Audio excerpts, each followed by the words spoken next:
नमस्कार मित्रों, मैं उमाशंकर जोशी। गुरु मंत्र के अंतर्गत मित्रों आज लेकर के आया हूँ ओकारांत पुल्लिंग शब्द गो। मित्रों, गो का अर्थ गाय या बैल, और ये ओकारांत पुल्लिंग शब्द और स्त्रीलिंग। अब आप यहाँ देख रहे हो कि यहाँ पर ओकारांत पुल्लिंग और स्त्रीलिंग दोनों लिखे हुए हैं। पुल्लिंग स्त्री पुल्लिंग इसलिए लिखा हुआ है मित्रों कि गो शब्द का पुल्लिंग यदि रूप लेते हैं तो उसका अर्थ होता है बैल।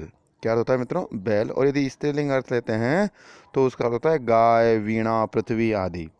तो आप समझ गए होंगे कि गो शब्द ओकारांत पुल्लिंग और स्त्रीलिंग, तो पुल्लिंग में भी समान रूप हैं और इसके स्त्रीलिंग में भी समान रूप हैं। तो आइए मित्रों चर्चा प्रारंभ करते हैं। तो मित्रों आप देख पा रहे होंगे कि यहाँ प्रथमा से लेकर के सप्तमी तक आपके सातों विभक्तियाँ दे रखी हैं और अंत में आपका कौन सा रूप दे रखा है? संबोधन। मित्रों आप जानते हैं कि ये एक वचन के रूप हैं सारे के सारे, ये मित्रों द्विवचन के रूप हैं और ये मित्रों बहुवचन के रूप हैं। तो एक वचन, द्विवचन और बहुवचन, और इधर विभक्तियां हैं। तो मित्रों प्रथमा विभक्ति में आपका रूप बनेगा गौ, गाओ, गावः प्रथमा। द्वितीय विभक्ति में गाम, गाओ, गाह द्वितीया। तृतीया में गवा, गोभ्याम, गोभी तृतीया। चतुर्थी में गवे, गोभ्याम, गोभ्यः। पंचमी में गो, गोभ्याम, गोभ्यः। षष्ठी में गोह, गवो, गवाम। और सप्तमी में गवी, गवो, गोषु। और संबोधन में हे गौ, हे गावौ, हे गाव। ये संबोधन के रूप बनते हैं। मित्रों आप एक वचन वाले रूप देखें तो देखिए गौ, गाम, गवा, गवे, गोह, गोह, गवी, हे गौ। द्विवचन वाले रूप देखते हैं तो गावो, गावो, तो दोनों प्रथमा और द्वितीया में एक जैसे। गोभ्याम, गोभ्याम, गोभ्याम, गवो, गवो, हे गावो। अगर बहुवचन के रूपों की चर्चा कर देखिए गावह, गा, तो ये परीक्षा में कई बार पूछा जाता है गाह। तो ये कहाँ का रूप है? गो शब्द के द्वितीय का बहुवचन। गोभी, गोभ्यः, गोभ्यः, गवाम। तो मित्रों ये वाला प्रश्न भी कई बार परीक्षा में पूछा जा चुका है कि षष्ठी का बहुवचन गो शब्द से षष्ठी बहुवचनी रूपम भवति गवाम। सप्तमी में रूप क्या बनता है? गोसु। और संबोधन में क्या बनेगा? हे गावः। तो ये कौन से शब्द हो गया मित्रों? गो शब्द। आइए मित्रों आज एक और शब्द की चर्चा करते हैं, तकारांत पुल्लिंग शब्दों की।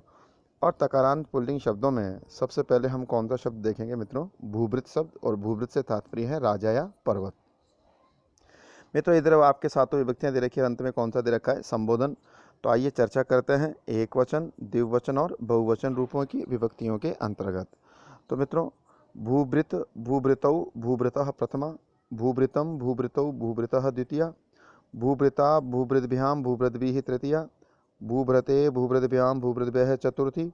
भूभृतः, भूभृद्भ्याम, भूभृद्भ्यः पंचमी। भूभृतः, भूभृतो, भूभृतां षष्ठी।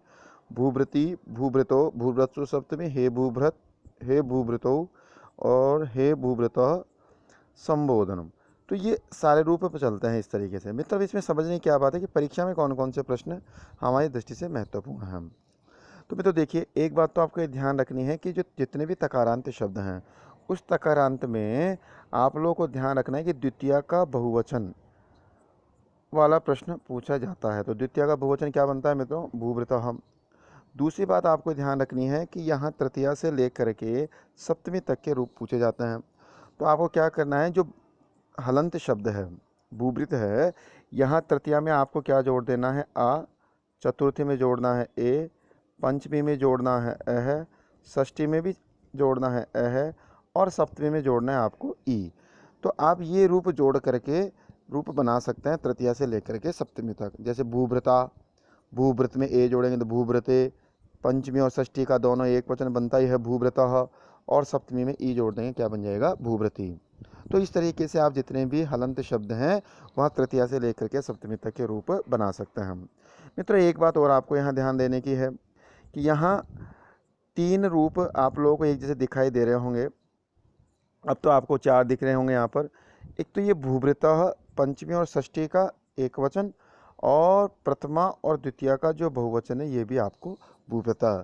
तो इस तरीके से रूप दिखाई दे रहे हैं हम।